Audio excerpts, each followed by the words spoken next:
রাজ্যের নতুন সরকারের ঘোষণার পর প্রথম দিন থেকেই তার বাস্তব প্রতিফলন দেখা গেল বাঁকুড়ায়। 1 জুন সকাল থেকে বাঁকুড়া সরকারি বাস ডিপোতে মহিলাদের ভিড় চোখে পড়ার মতো। নতুন সরকারি উদ্যোগে বিনামূল্যে বাস পরিষেবা সুবিধা পেয়ে খুশি জেলার বিভিন্ন প্রান্তের মহিলারা। সকালে বাস ডিপোতে এসে মহিলারা বিনামূল্যে টিকিট সংগ্রহ করে নির্দিষ্ট গন্তব্যের উদ্দেশ্যে যাত্রা শুরু করেন। অনেকের মতে দীর্ঘদিন ধরে যাতায়াত খরচের চাপ তাদের নিত্যদিনের জীবনে প্রভাব ফেলত। নতুন এই পরিষেবা চালু হওয়ায় সেই চাপ অনেকটাই কমবে। যাত্রী মহিলাদের একাংশ জানান, সরকারের এই সিদ্ধান্ত সাধারণ মানুষের বিশেষ করে মহিলাদের জন্য অত্যন্ত উপকারী। কর্মসূত্রে, চিকিৎসার কাজে কিংবা ব্যক্তিগত প্রয়োজনে যাতায়াত এখন আরো সহজ হবে বলে তাদের মত। এদিন বহু মহিলা নতুন সরকার এবং মুখ্যমন্ত্রী শুভেন্দু অধিকারীকে ধন্যবাদ জানান। পাশাপাশি তাদের দাবি, ভবিষ্যতে আরো বেশি সংখ্যক বাস চালু করা হোক এবং পরিষেবা পরিধি বাড়ানো হোক, যাতে জেলার প্রত্যন্ত এলাকার মহিলারাও এই সুবিধা পান। প্রথম দিনের অভিজ্ঞতায় উৎসাহিত বাস যাত্রীরা আশা প্রকাশ করেছেন এই পরিষেবা দীর্ঘমেয়াদে অব্যাহত থাকবে এবং সাধারণ মানুষের জীবনযাত্রাকে আরো সহজ করে তুলবে। যে সমাজে রাবণদেরকে ধ্বংস করেছে মাতৃশক্তি, দেবী মা দুর্গা যেমন 10 হাতে সমস্ত দেবতাদের অস্ত্র নিয়ে নিধন করেছিল, অসুরকুলকে নিধন করে আমরা অঙ্গীকারবদ্ধ হওয়ার জন্য সকলে আমরা সচেষ্ট হচ্ছি। আজকে এত গুরুত্বপূর্ণ দিনে সবাইকে আমি কংগ্রেচুলেশন জানাই। এরকম একটা দারুণ স্কিম এটা আজকের থেকে চালু হলো, কার্যকর হলো। মানুষেরা অনেক দিন থেকে আশাবাদী ছিলেন। স্টেট ট্রান্সপোর্টের 3টে এসটিইউ আছে, state transport unit, SBSTC, NBSTC এবং ডব্লিউবিটিসি।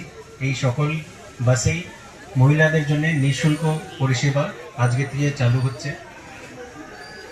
এই জন্যই আজকে আমরা এই অনুষ্ঠানটা আজকে করলাম।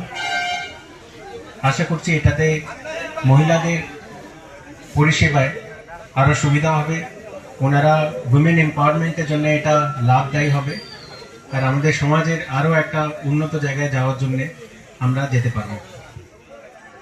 আজকে একটি অত্যন্ত গুরুত্বপূর্ণ দিন।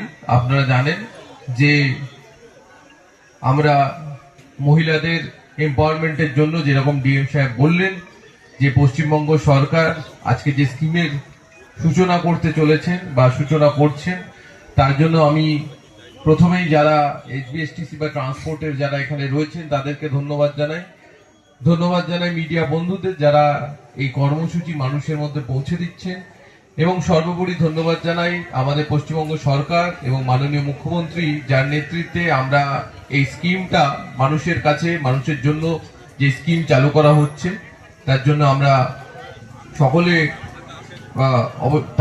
সকলে ধন্যবাদ জানাই পশ্চিমবঙ্গ সরকারকে।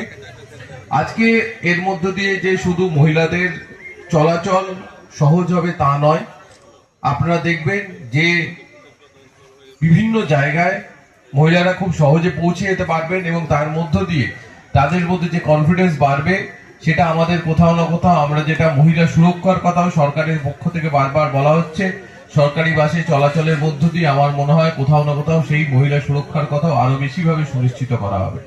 এছাড়াও বাঁকুড়া পুলিশের তরফ থেকে আমরা বলতে পারি যে কোথাও কোনো রকম, যেহেতু এখানে মিডিয়া বন্ধুরাও সকলে রয়েছেন, কোথাও কোনো রকম অসুবিধা বা কোথাও কোনো রকম সাহায্যের দরকার হলে সেটা শুধু, যেমন ডিএম স্যার বললেন, এখানে তো নিশ্চয়ই আমরা আমাদের পুলিশ প্রেজেন্স রাখবো। আমরা দেখেছি এটা শহরের একটু বাইরে, তো এখানে নিশ্চয়ই আমরা চেষ্টা করবো সেই পুলিশ প্রেজেন্স বাড়াবার।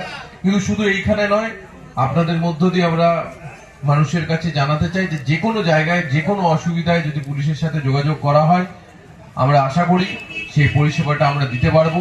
এবং পশ্চিমবঙ্গ সরকারের মহিলা সুরক্ষায় যে আমাদের সেটাকে সুনিশ্চিত করার জন্য যা যা করার আমরা নিশ্চয়ই করবো। বুঝতে পারলাম, টিকিট কাটতে যেয়ে বুঝতে পারলাম যে না, নিল না, আমি সেভাবে আশা করিনি আর বুঝতেও পারিনি। বেরিয়ে পরে এসে পরে জানতে পারলাম যে হ্যাঁ নিল না। ভালো লাগলো যে হ্যাঁ নিল না, যে সত্যি সত্যি জিনিসটা চালু হলো, সেটা ভালো লাগলো।